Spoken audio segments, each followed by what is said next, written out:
إني أريد أن تبوء بإثمي وإثمك فتكون من أصحاب النار وذلك جزاء الظالمين. میں چاہتا ہوں کہ تو میرے گناہ میں بھی ماخوذ ہو اور اپنے گناہ میں بھی، پھر زمرہ اہل دوزخ میں ہو، اور ظالموں کی یہی سزا ہے.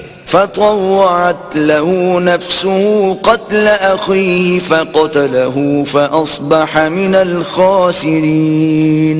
مگر اس کے نفس نے اس کو بھائی کے قتل ہی کی ترغیب دی تو اس نے اسے قتل کر دیا اور خسارہ اٹھانے والوں میں ہو گیا. فبعث الله غرابا يبحث في الأرض ليريه كيف يواري سوءة أخيه قال يا ويلتى أعجزت أن أكون مثل هذا الغراب فأواري سوءة أخي فأصبح من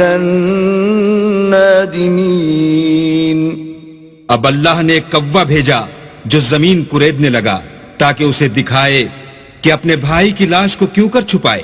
کہنے لگا اے ہے مجھ سے تو اتنا بھی نہ ہو سکا کہ اس کوے کے برابر ہوتا کہ اپنے بھائی کی لاش چھپا دیتا. پھر وہ پشیمان ہوا.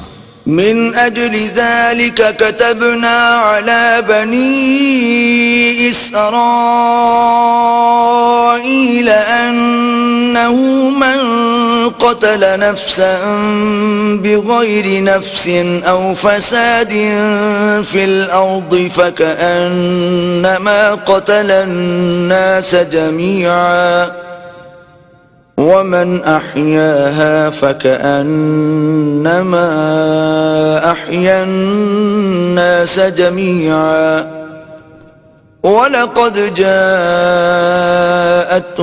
رسلنا بالبينات ثم إن كثيرا منهم بعد ذلك في الأرض لمسرفون.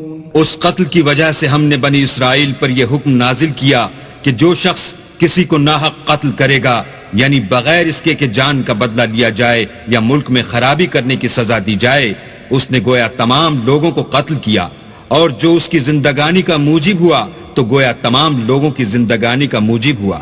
اور ان لوگوں کے پاس ہمارے پیغمبر روشن دلیلیں لا چکے ہیں، پھر اس کے بعد بھی ان میں بہت سے لوگ ملک میں حد اعتدال سے نکل جاتے ہیں.